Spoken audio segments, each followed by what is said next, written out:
Hi, I'm Ellen Langer. I've been studying mindfulness for the past 40 years.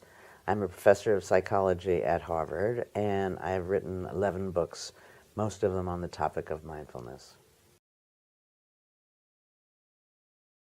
I started studying well-being back in the early 70s.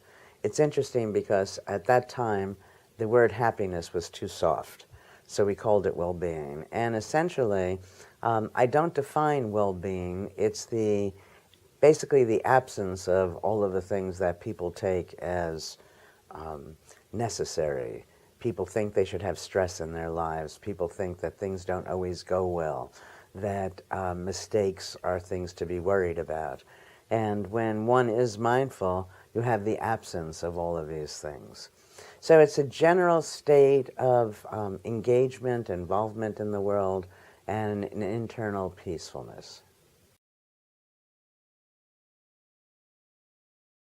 Well, for me, the answer to virtually all of life's problems, oddly, this is a big statement, whether global, personal, interpersonal, are a result of mindlessness. And so becoming more mindful, you have the absence of all of these problems. That the way to be mindful, as I study it, couldn't be simpler. It's the process of noticing new things. That's all you need to do. As you notice new things, that puts you in the present. And as you notice new things, you come to see the things that you thought you knew, you didn't know very well at all, which then brings your attention back to them. The act of noticing, so simple, you just notice. It turns out that that's literally and figuratively enlivening. So you feel excited, and the neurons are firing, and all of our research shows that it's good for your health.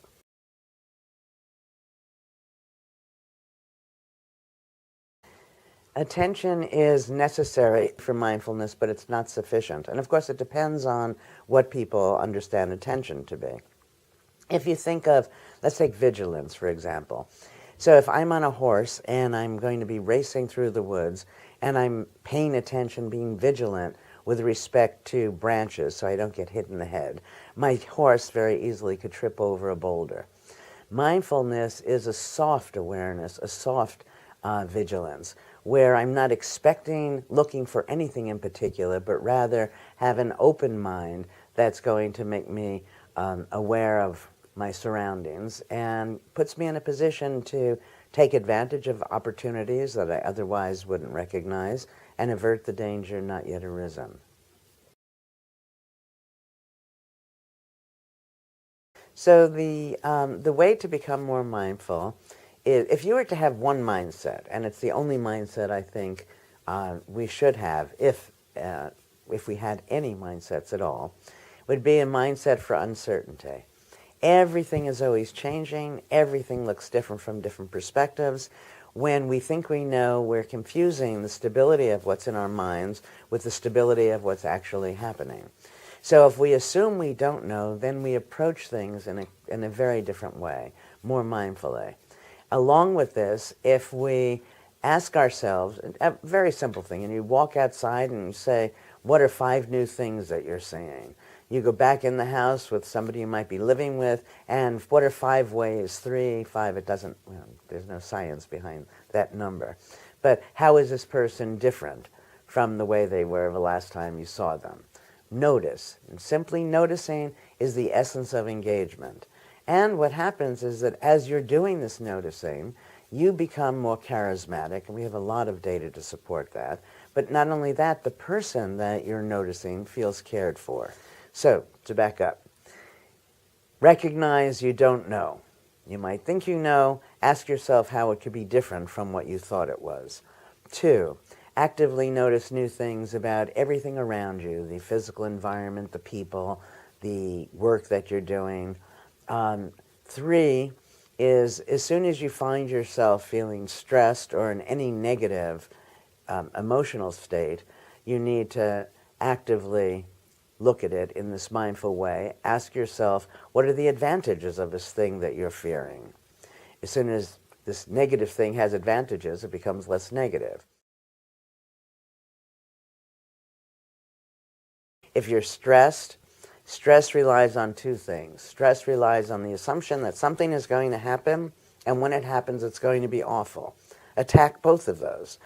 How do you know it's going to happen? Give yourself 3, 5 reasons why, in fact, it might not happen. So now you're not sure, is it going to happen or it's not going to happen? You immediately start to feel better. Then assume that it is going to happen. What are the advantages to it actually happening? And so the stress will dissipate.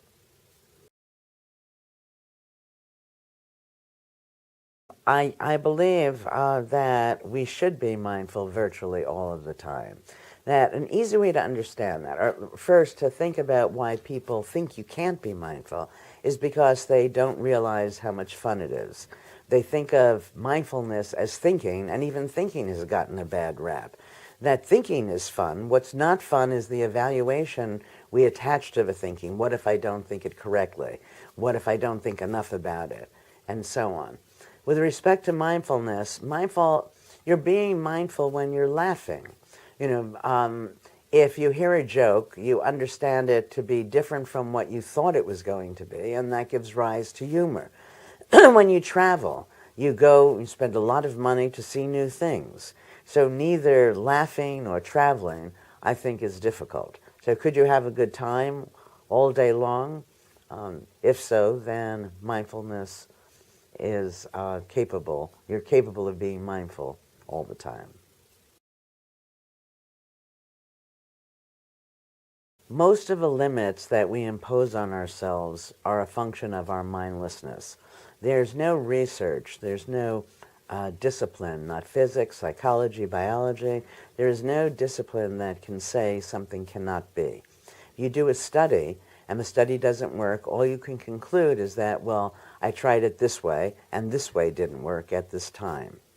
So I say, let's go ahead and take all the things that we think we can't do, and instead of assuming we can't do it, make attempts to actually do it. And in this new view of questioning what's possible, we found by changing people's minds, what we have are people losing weight, vision improving, hearing improving, memory and strength, for instance, for people who were senior citizens, when those things we thought were not possible. We have all sorts of diseases that we're approaching that people have just assumed are chronic conditions or uncontrollable, and it turns out that they may not be. On a personal level, when you think you can't do something, you can't have evidence that you can't, only that what you've tried has failed. So try it. Take a small step towards it. You want to lose weight? Don't eat the box of cookies. You can't not eat the box of cookies? Eat half a box of cookies less. If you can't eat half a box less, keep reducing it. Everybody can eat 1 crumb less. And the point is, there's always a step small enough from where you are to where you want to get to that you can take that step. I mean, that becomes your new baseline. So, okay, you ate 1 crumb less, now the next day, eat 2 crumbs less, and so on. And you'll start to feel more effective and less hopeless. Does this openness to possibility lead one to run the risk of wishful thinking? I don't think so. I think that wishful thinking suggests that we know that something can't be. And what I'm saying is we can't know that it can't be. So all we know is what we've tried didn't work. And so we can try something else, or we can say, I don't want to try anymore, but that still doesn't mean that it couldn't have worked.